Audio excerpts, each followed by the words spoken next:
वासुदेवाय। स्वस्ति श्री गणेशाय नमः। श्री सरस्वत्यै नमः। श्री गुरुभ्यो नमः।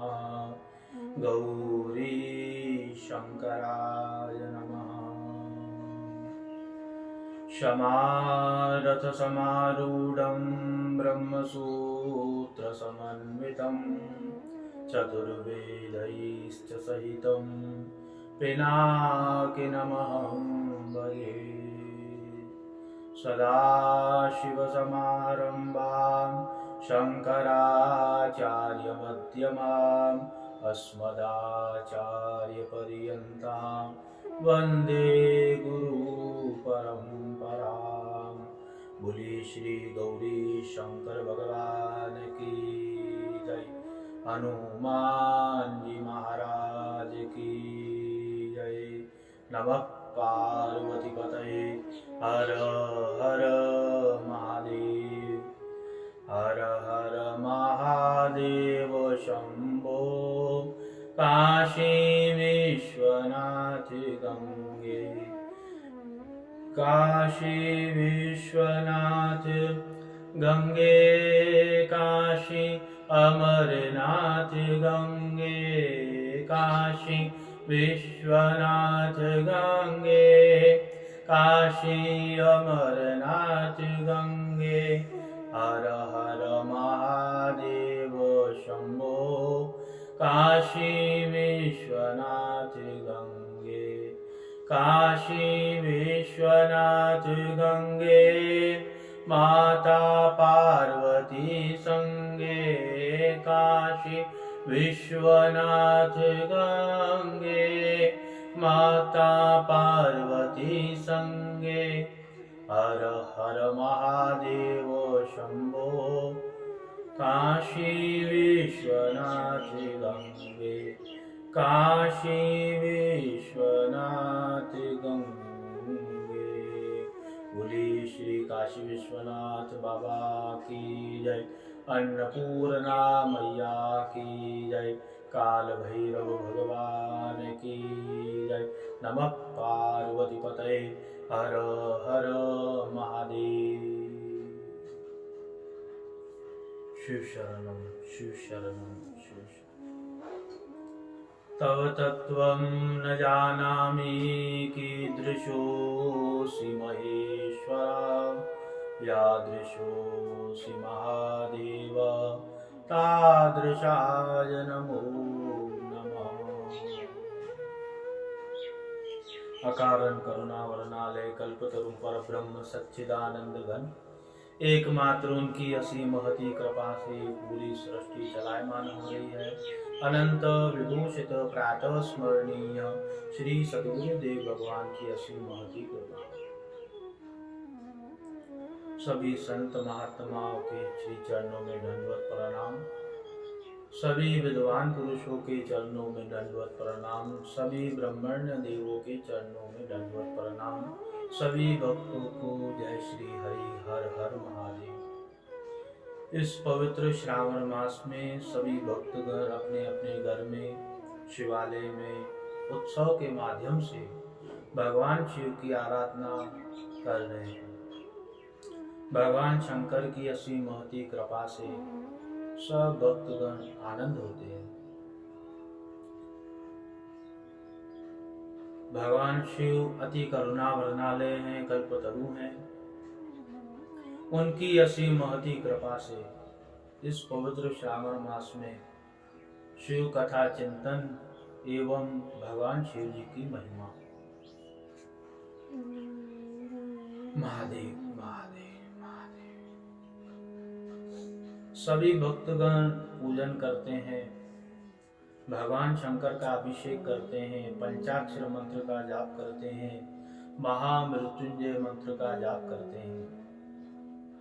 परंतु देखिए, बहुत ऐसे भक्त भी हैं जिन्हें वो विधि पता नहीं, पूजन कैसे किया जाए,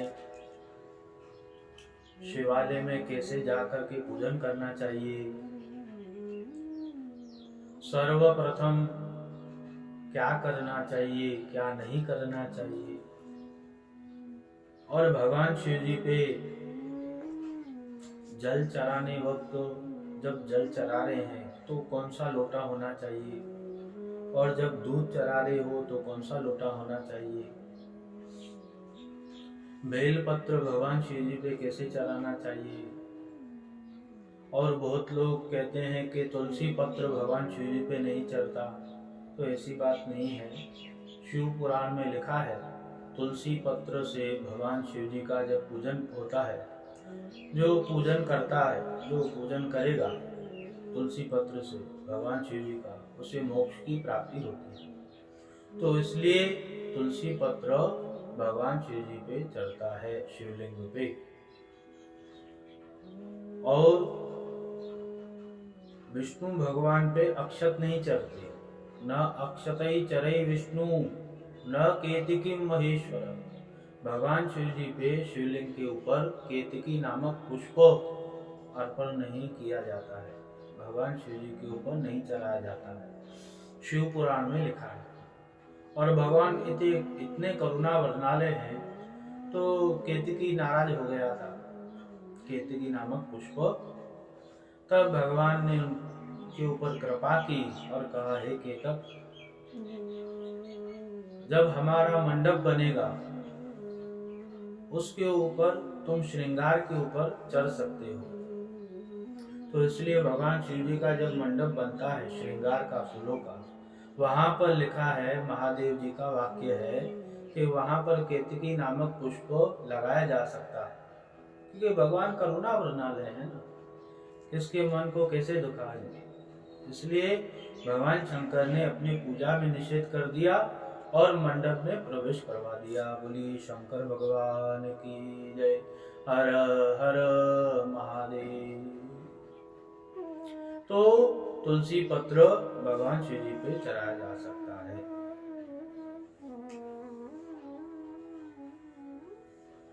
जो घर पे पूजन करते हैं वो कैसे पूजन करें,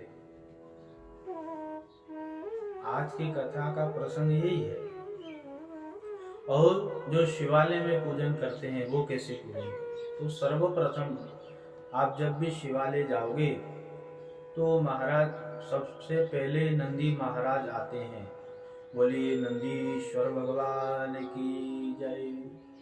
पूर्व की कथा के संदर्भ में हमने महादेव जी की कृपा से, सतगुरुदेव के आशीर्वाद से नंदीश्वर अवतार की कथा का वर्णन हो चुका था।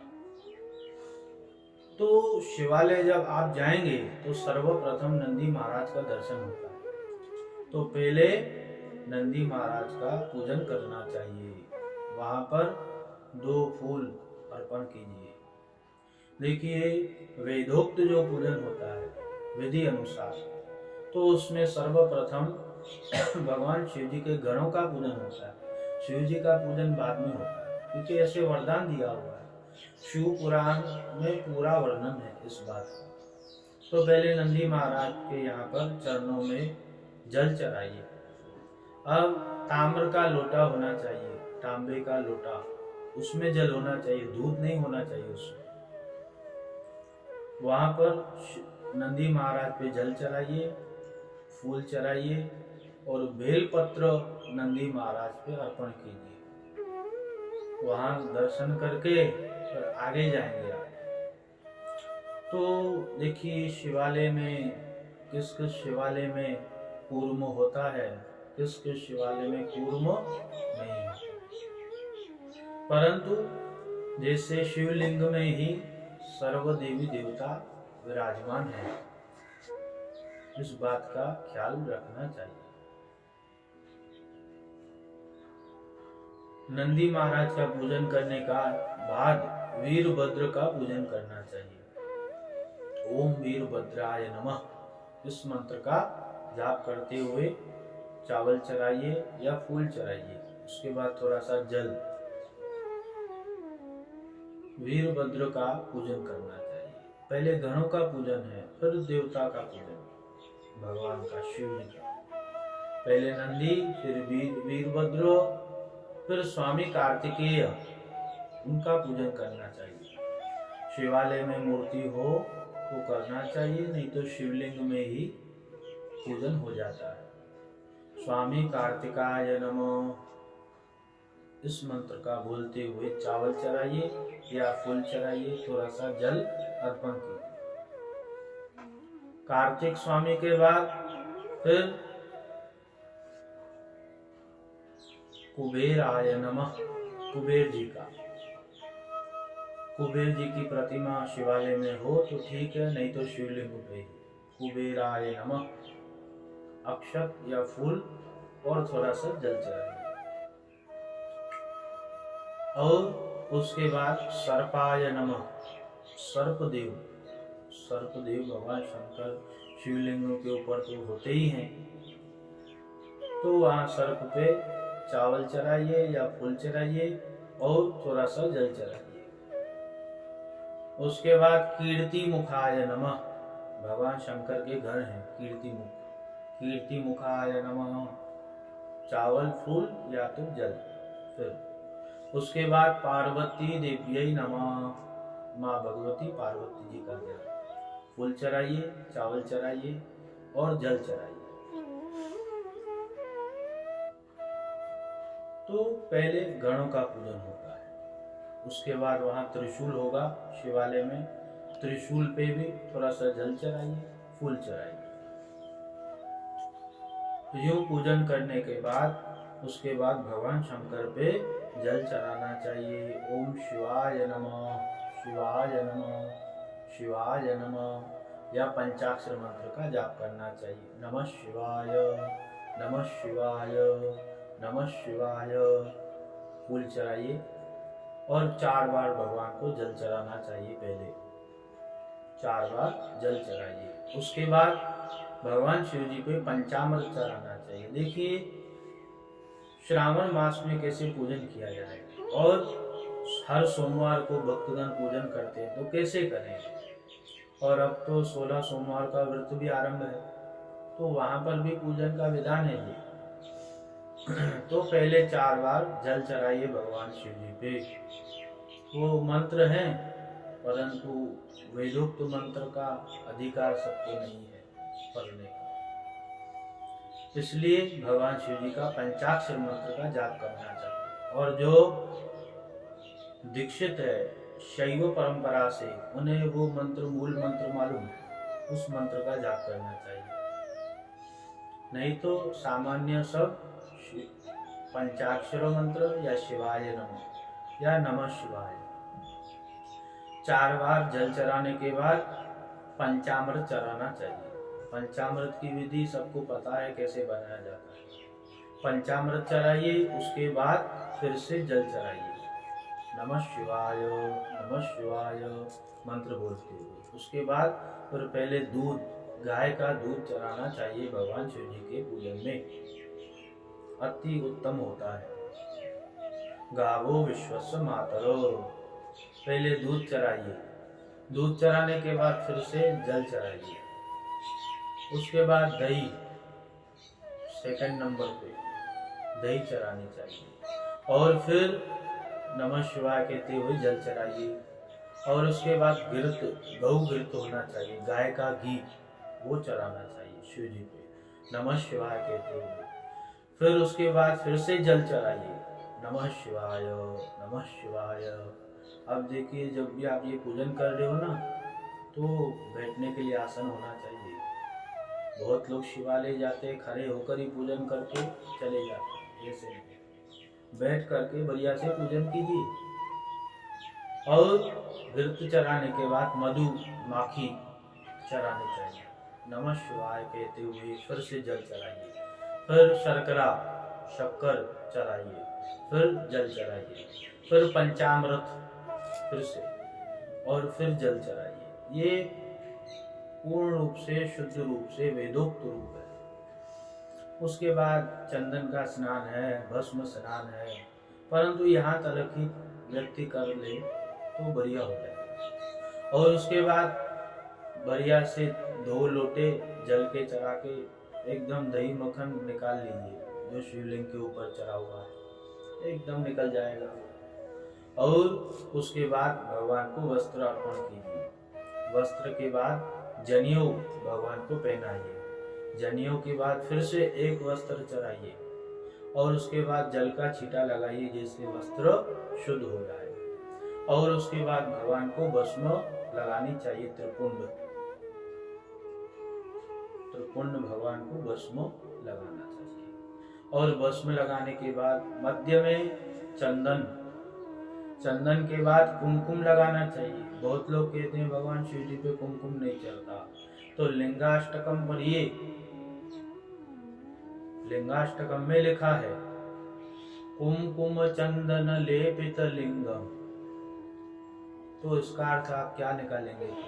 जो प्रश्न करता है भगवान शिव जी पे कुमकुम नहीं चलता, कुमकुम चलता है, तो कुमकुम चढ़ाइए। और उसके बाद अक्षत चढ़ाइए भगवान शिव जी पे, चावल। उसके बाद फूल के बाद फूल की माला। उसके बाद बेलपत्र चढ़ाना चाहिए। देखिए बहुत लोगों को नहीं पता है बेलपत्र भगवान शिव जी पे कैसे चढ़ाना चाहिए, कैसे नहीं। तो महादेव जी की कृपा से समझ लीजिए। ये देखिए बेलपत्र 2 बाजू होते हैं, एक खोरा है, एक लसा है। तो ये जो लसा है ना, एकदम पहले ये बेलपत्र या नीचे से इसको काट लीजिए ऐसे, और यूं करते ऐसे चढ़ाना चाहिए भगवान शिव जी पे। उल्टा सीधा नहीं चढ़ता है, उल्टा बेलपत्र शिव जी पे चढ़ता है। ओम नमः शिवाय ऐसे। तो बेलपत्र चढ़ाने के बाद भगवान शिव जी पे दुर्वा चढ़ाइए, तुलसी पत्र चढ़ाइए, शमी पत्र चढ़ाइए। और उसके बाद नाना परिमल द्रव्य, अम्बीर, गुलाल भगवान पे चढ़ाना चाहिए। और उसके बाद काले तिल चढ़ाने चाहिए। सफेद तिल भी चढ़ते हैं, कोई दिक्कत नहीं। काले तिल के बाद भगवान शंकर पे कमल गट्टा चढ़ाना चाहिए, धतूर के बीज चढ़ाने चाहिए और नाग केसर चढ़ाने चाहिए। और उसके बाद धूप दिखा करके धूपम आगरा पयामी, उसके बाद दीपक का दर्शन कराइए और भगवान को नैवेद्य अर्पण कीजिए। नैवेद्य में भगवान शंकर की प्रसन्नता के लिए चावल की खीर नैवेद्य में अर्पण कीजिए। और उसके बाद भगवान शिव जी पे पान चढ़ाइए। पान कौन सा होना चाहिए ये भी बात समझ लीजिए।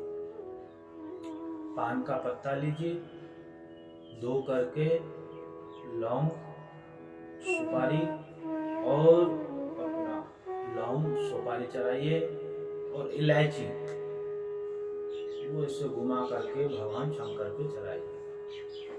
पान चढ़ाने के बाद भगवान को समुचित रूप से दक्षिणा अर्पण कीजिए और नमस्कार कीजिए।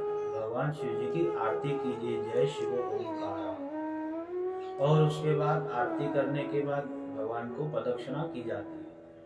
तो शिवस्य अर्ध प्रदक्षिणा, शिव जी की आधी प्रदक्षिणा होती है।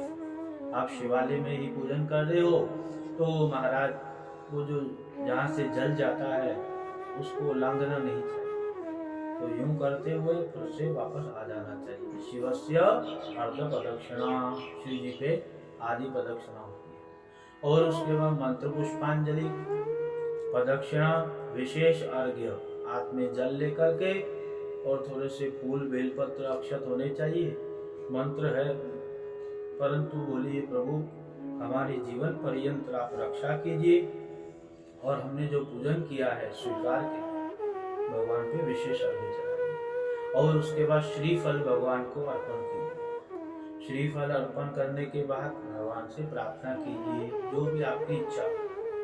और उसके बाद प्रार्थना होने के बाद उसी स्थान पर 108 बार नमः शिवाय मंत्र का जाप कीजिए। जप होने के बाद हाथ में जल लीजिए, भगवान शिव जी के आगे समर्पण कीजिए। प्रभु हमने जो जप किया आपके श्री चरणों में समर्पण। और उसके बाद फिर से क्षमा प्रार्थना कीजिए, हमसे जो अपराध हुआ हो पूजा में, विधि में। प्रभु आप करुणा वर्णालय हैं, भक्त वत्सल हैं, अपराध को क्षमा कीजिए। यूं भाव में भक्ति में प्रार्थना होने के बाद हाथ में जल लीजिए, अपने आसन पे छोड़िए। बहुत लोग आसन से ऐसे ही उठ जाते हैं। थोड़ा सा हाथ में जल लेकर के आसन पे छोड़िए और ये 3 उंगलियां उससे जल जो आपने जल छोड़ा है उसका स्पर्श करके जो यहाँ पर लगाना चाहिए और कहना चाहिए शक्राय नमः, इंद्राय नमः, स्वः वः भूः, यूं कहना चाहिए। ये विधि है आधे पौने घंटे की। जो जिज्ञासु है यूं पूजा करे, देखिए फिर महादेव जी की कृपा। भगवान तो करुणा वर्णालय वैसे भी है, एक जल की लोटी पे भी प्रसन्न होते हैं, परंतु जो विधि की बात है वो कुछ अलग है। तो यूं श्रावण मास में पूजन करने से महादेव जी की कृपा। विधि तो और भी बहुत है, परंतु समुचित रूप से हमने आपको सुना। बोलिए शंकर भगवान की जय। हर हर महादेव शंभो, काशी विश्वनाथ गंगे, काशी विश्वनाथ गंगे, काशी अमरनाथ गंगे, काशी विश्वनाथ गंगे, काशी अमरनाथ गंगे। हर हर महादेव शंभो, काशी विश्वनाथ गंगे। नमः पार्वती पतये हर हर